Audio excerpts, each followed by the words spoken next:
About this.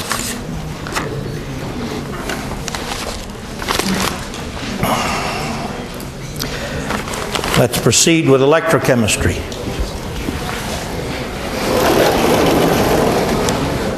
How can we design an electrochemical cell which will deliver usable electrical energy from four materials?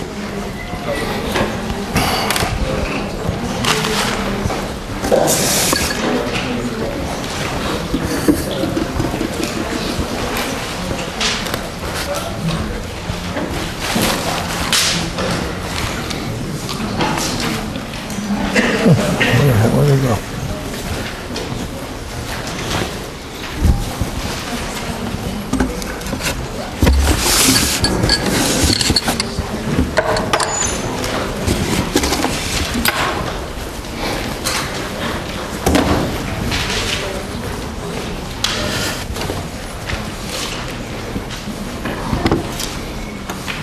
Copper strip, zinc strip, other zinc strip. Zinc sulfate solution 1 molar, copper sulfate solution 1 molar. First, if we didn't know such, we have to know if zinc or copper is the stronger reducer, and if hydrated zinc ion or hydrated copper ion is a stronger oxidizer. We start by realizing if zinc is a stronger reducer than copper, then hydrated copper ion, the conjugate oxidizer of copper in water solution, is a stronger oxidizer than hydrated zinc ion, the conjugate oxidizer of zinc in water solution, and vice versa. What would we do if we didn't know? Put a zinc strip in the presence of copper ion and a copper strip in the presence of zinc ion and see in which system a reaction occurs. Because either zinc or copper has got to be the stronger reducer, and either hydrated copper ion or hydrated zinc ion has got to be the stronger oxidizer. Now, if you think about it, you did this in 45 laboratory, assignment 5, part 1. Just as a repeat. If we put a copper strip in the presence of zinc ion, we'll get no reaction. But if we put a zinc strip in contact with copper ion, copper ion in 1 molar copper sulfate solution, nice clean zinc strip. Immediately on the bottom of the zinc strip, a deposit of copper. Now you may likely say, that doesn't look like copper. That's because the reaction occurs so rapidly, we have not yet had an opportunity for any copper lattice to develop. If I leave this in the copper ion solution for any length of time, you'll see the brown shiny coloration of the copper strip develop. I'll leave it there for a little while and we'll take another look. The question is, from this system and this system alone as it stands, can we get usable electrical energy? And the answer is no.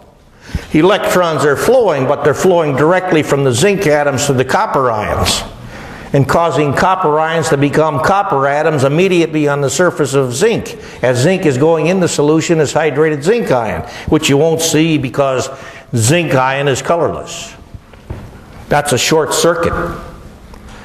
So what we have to do in order to build an electrochemical cell which will give us usable electrical energy is to physically separate oxidation from reduction and make the electrons that flow from the reducer to the oxidizer travel through an external circuit.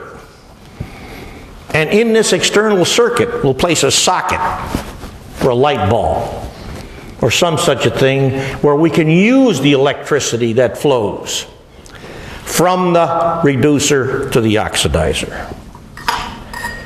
We haven't been in there very long. I think you can see already the copper beginning to develop, the obvious copper. Can you see it?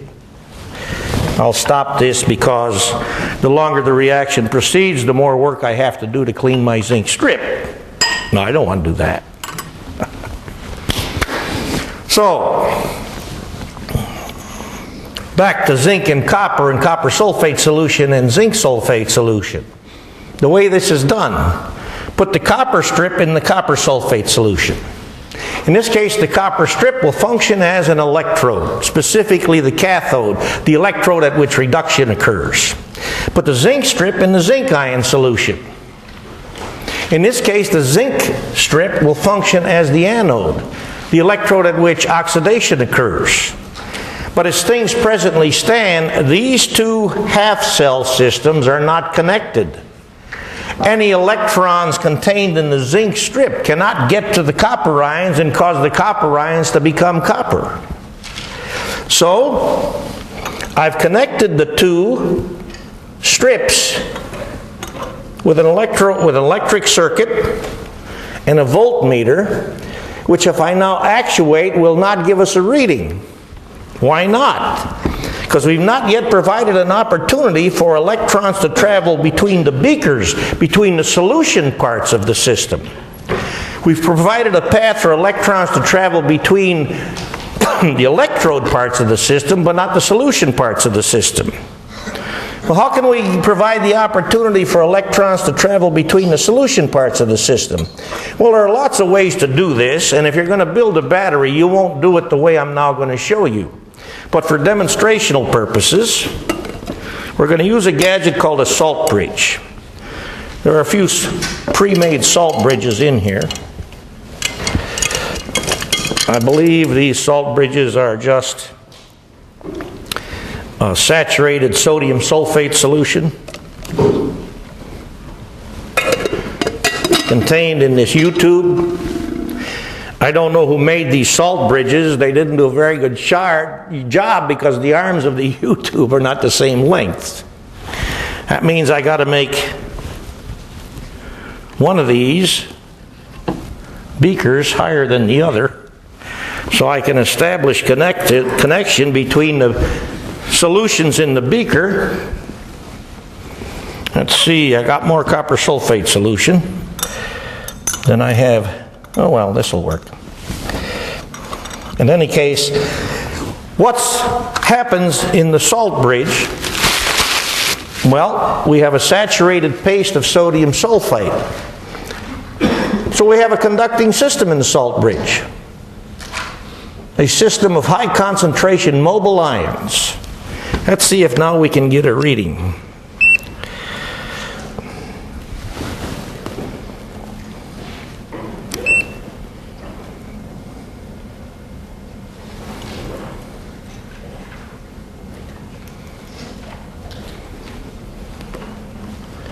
I got this connected backwards.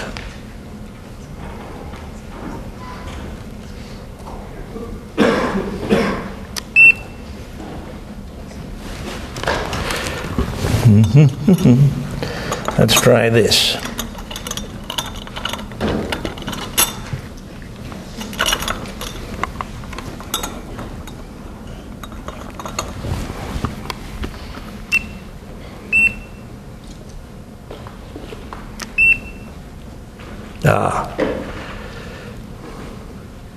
Now, the calculated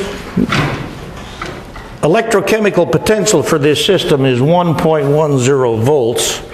Those of you who are up close, can you see the reading? What do we got? 1.09. 1.09, that's not bad. We're pretty close to theoretical. Now, we're also not reading current flow. We're reading voltage. We're reading electrochemical potential.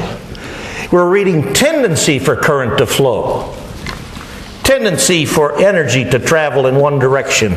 In this case, from the zinc to the copper ion, and give electrons to the copper ion and cause the copper ion to become copper metal, which will now deposit on the surface of the copper strip.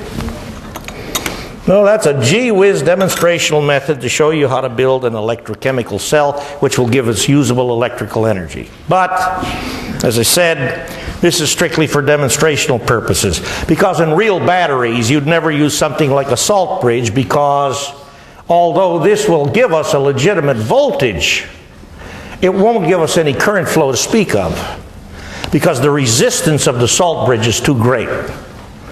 So if you want to see a real electrochemical cell in operation, you can look in a book, or more simply, get on Google and look at YouTube illustrations of electrochemical cells, or pictures where a car battery has been sawed in half.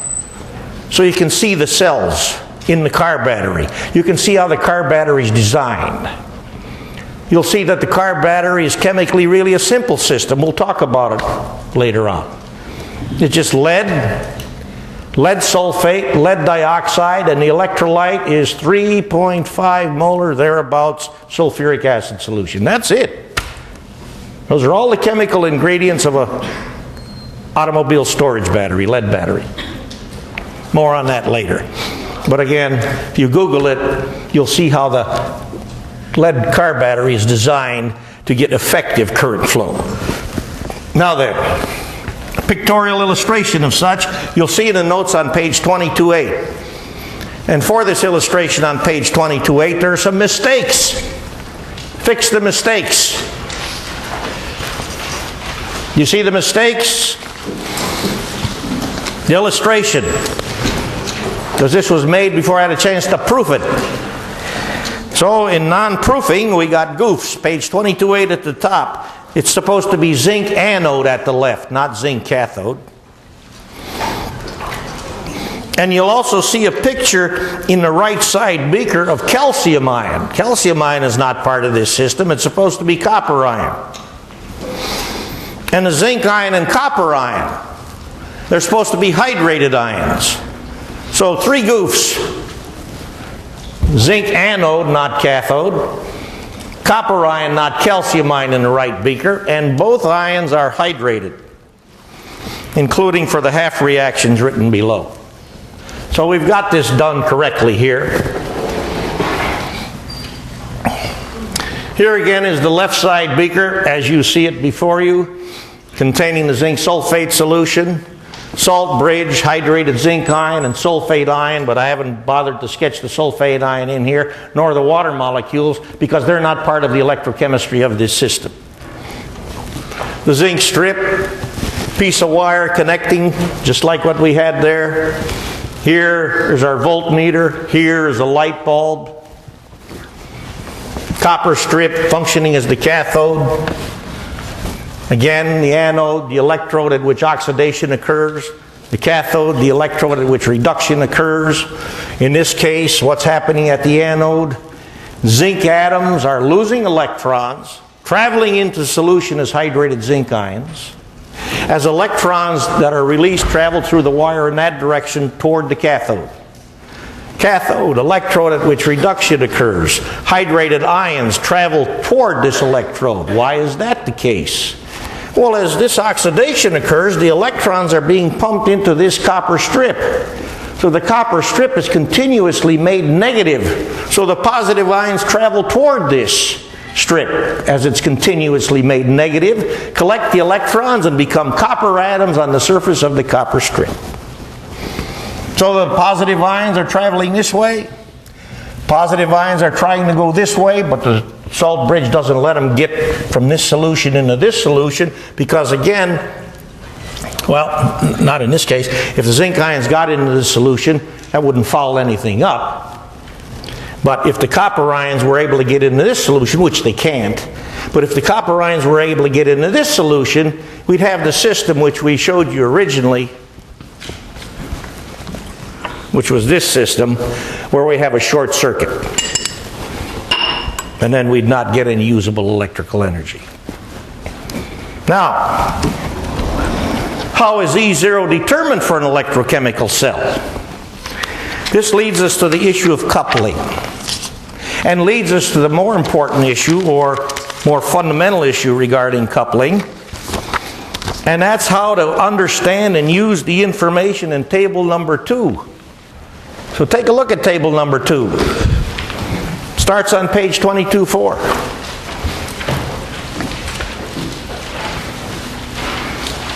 Notice that in many ways this table is arranged just like our acid-base table. In our acid-base table, the acids are in the left column Their conjugate bases are in the right column, and strength for the acids increases from bottom to top. Strength for the bases increases from top to bottom. In this table, the reducers are listed in the left column, and their strengths increase from bottom to top. So the strongest reducer that's listed in our table is lithium.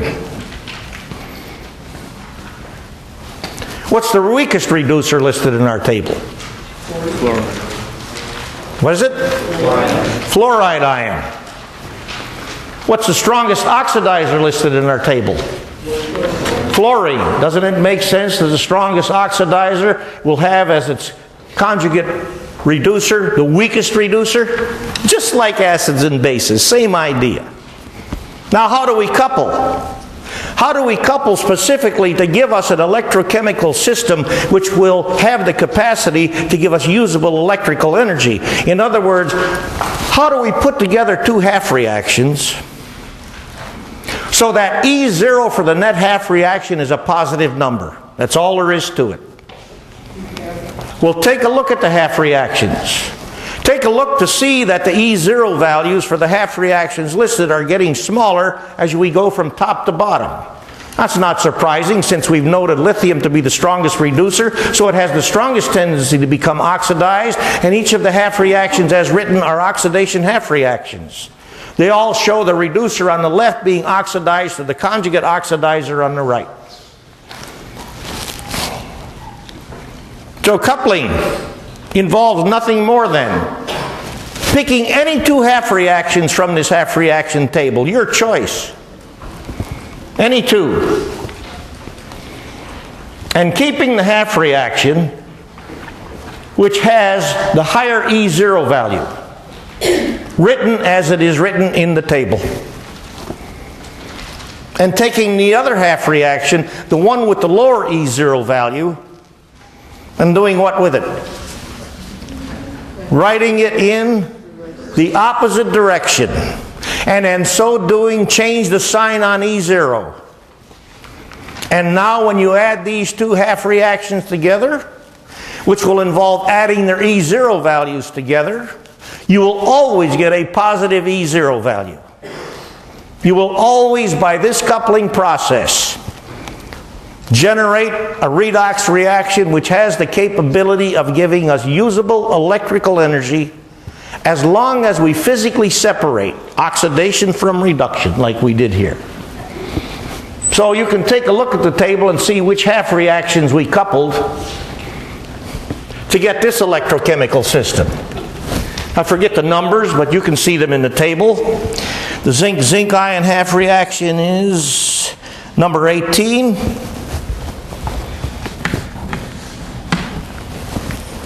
And the copper-copper ion half reaction is number 30. Nope. It's number 32. And after 32, I'll write R. For reverse, well, that's what we use for reduction, so I'll write REV. Because this is the half reaction, which is the one that was written in the opposite direction, which involved, therefore, changing the sign on its electrochemical potential. And then just add them up to get E0 for the net cell reaction. Now note, if you were to couple half reaction, let's say 10 with 32. 10 with 32. 10 shows the oxidation of aluminum to hydrated aluminum ion. From a moles of electricity standpoint, what's the difference between 10 and 32? 10 as written liberates 3 moles of electrons, doesn't it? But 32 as written in reverse requires 2 moles of electrons. So when we add these two, when we couple these two, we got to make some coefficient adjustment in order to eliminate any net electrons being part of the net redox reaction. What coefficient adjustment would we make? We take 10 and multiply it through by the number 2. And take 32 and multiply it through by 3. Now when we add it up, we'd have 6 moles of electrons being produced, while simultaneously 6 moles of electrons would be consumed. So no net electricity in the final equation for the redox reaction. Question: if we did this, what would E0 be for this net cell reaction? Reminder, the E0s are specific for standard state conditions. The E0 values do not change magnitude-wise when you play this coefficient adjustment game, because the E0s are independent of coefficient adjustment. Change in energy is not independent of coefficient adjustment, but E0 is, because that means tendency for a reaction to proceed under standard state conditions, period. So what's E0 for this net cell reaction? 10 coupled with 32.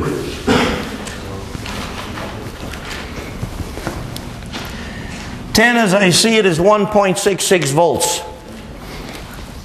And 32 in reverse is plus 0.34 volts.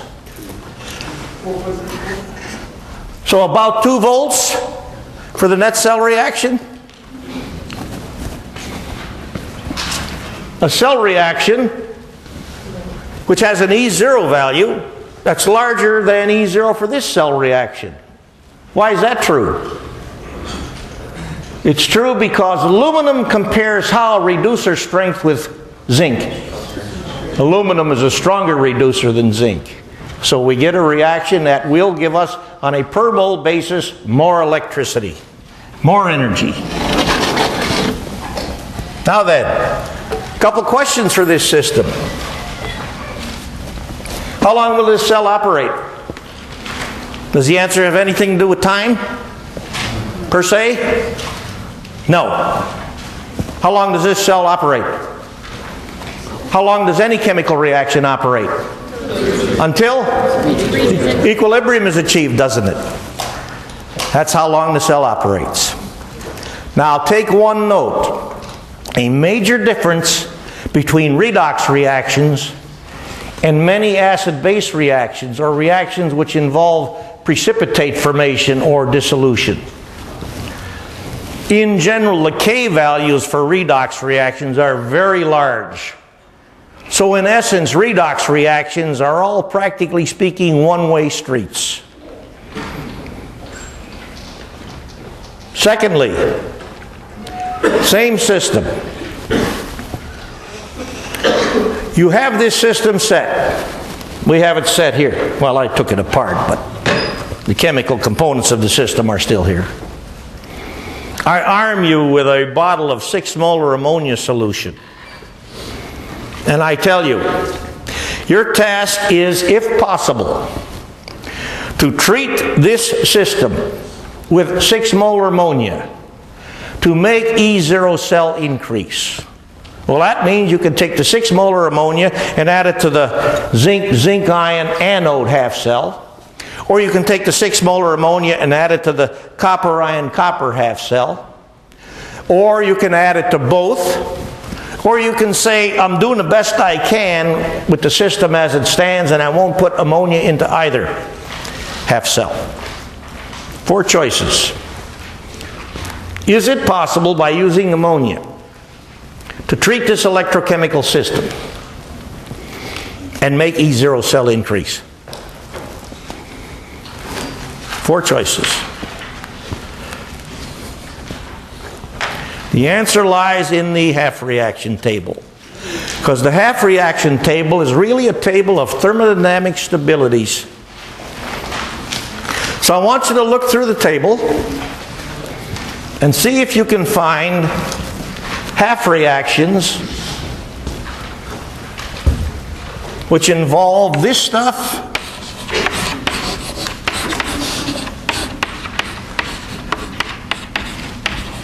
and this stuff.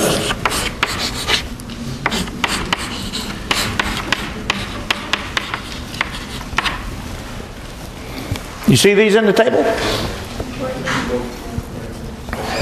You see them in the table. You see half reactions which involve these in the table.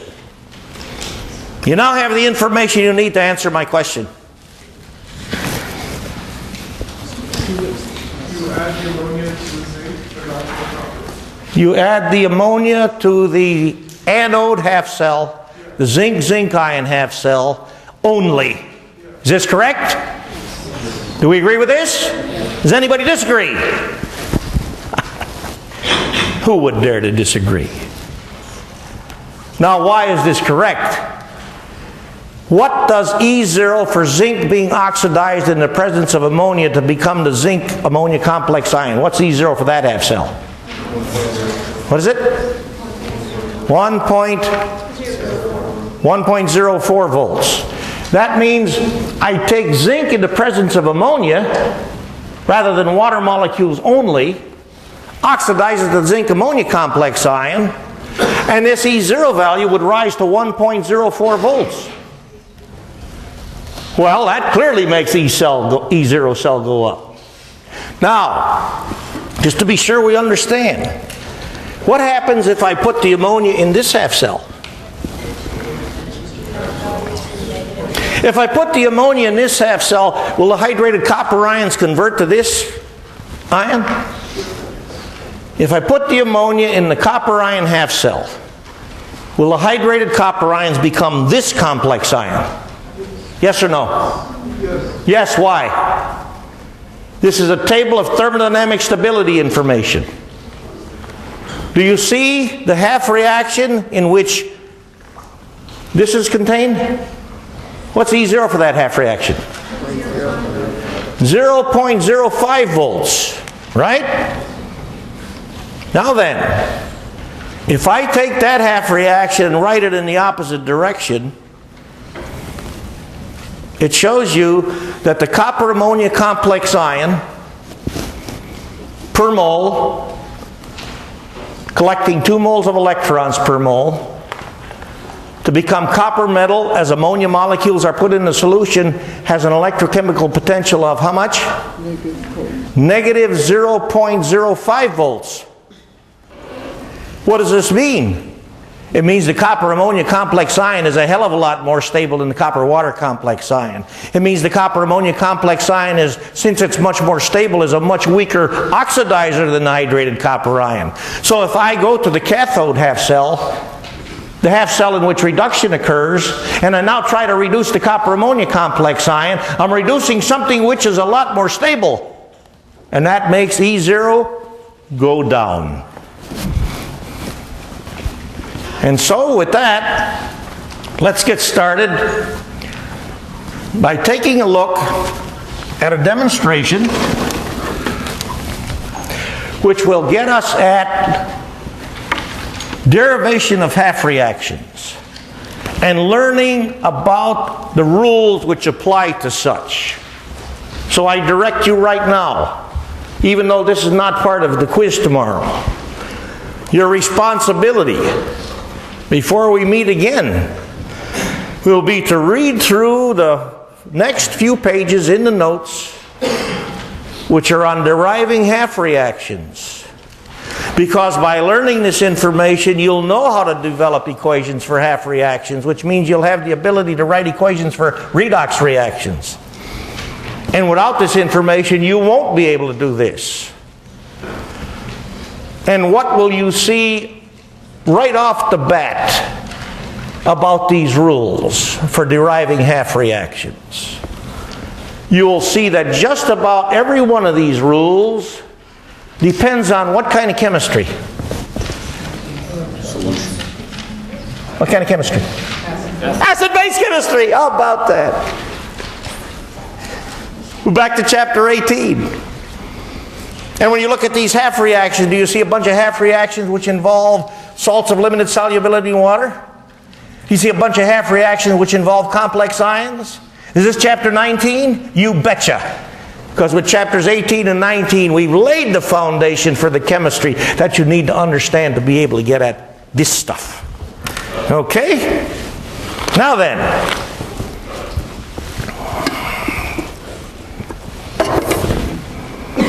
first we'll have some fun. Students like to have fun. Perhaps you remember a most famous movie star doing this demonstration.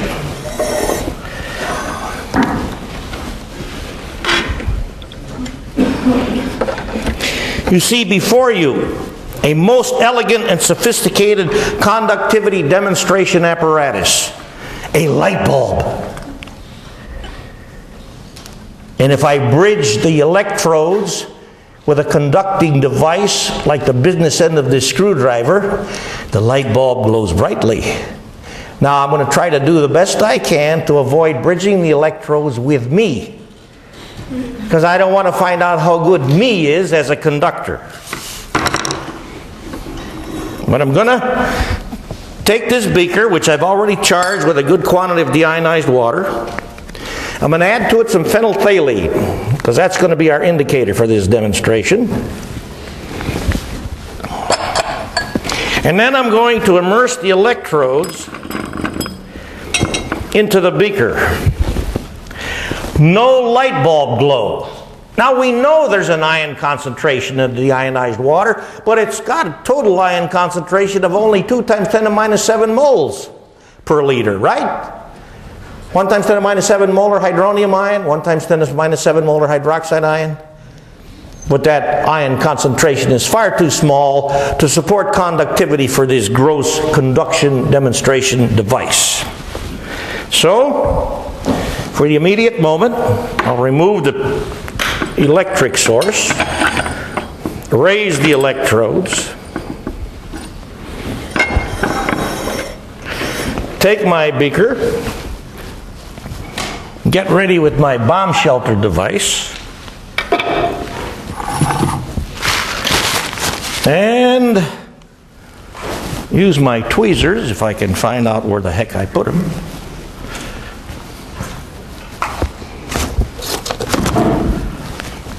Oh, here they are.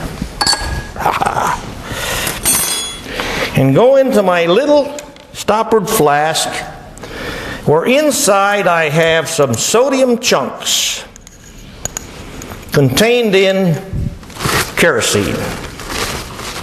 Now, I don't want the kerosene to be part of this investigation. Kerosene is a hydrocarbon and highly flammable.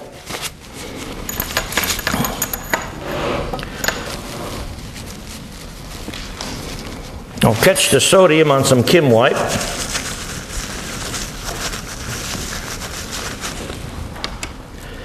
Stopper the remaining sodium.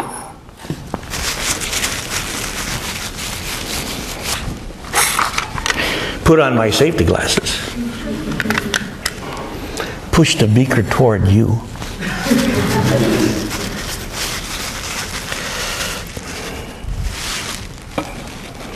Get ready to make my getaway. And put the sodium. Oh! Oh! Oh! Isn't it wonderful that I use this shock prevention device? Shock insulation device. My.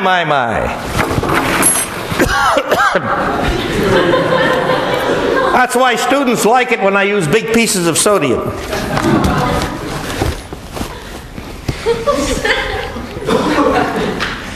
Now then, back to World War I, where we used sodium depth charges to try to get U-boats. Did you see the concussion come this way? Raise up my shock stopper.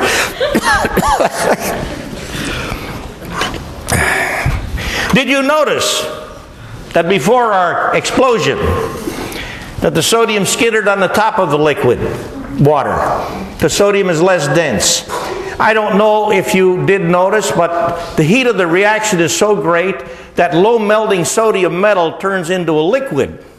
And it becomes spherical, essentially, on the top of the liquid surface. I don't know if you saw that because it went pop pretty fast. These two folks are still in shock, so they can't speak. Did you notice a gas being liberated by this transformation? Now then, did you also notice that the phenolphthalein has now become pink? That means the solution got basic. Well, let's try the conductivity test again.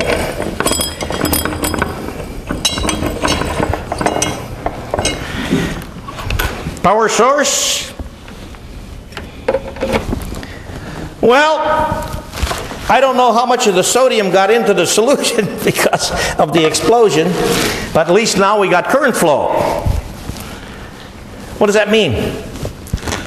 That means certainly a product of this reaction was ions, you betcha. So then, let's start with this.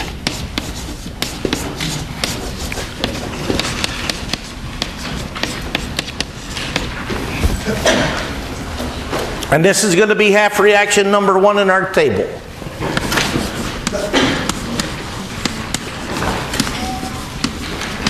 Because we will see that this is the strongest reducer half reaction in this short, simple table that we're going to develop. How can we straight away write this? Didn't we learn from electron configuration considerations in 2045 that the only chemistry the 1A metals show is when they react, they lose 1 electron per atom and convert to their corresponding single plus cations? So what did the sodium atoms do? They gave their electrons to water. It was the only other stuff in the system to become sodium plus ions. Now then, what was the fate of the water molecules? Because they had to collect the electrons. And in collecting the electrons, they produced an ion which is responsible for the system having become basic. What obvious negative ion are we familiar with that's derivable from water that accounts for solution basicity? Hydroxide ion. But now, the explosion. Now, the explosion had to do a lot with the sodium rapidly converting to sodium ion. But there's another reason we got explosion.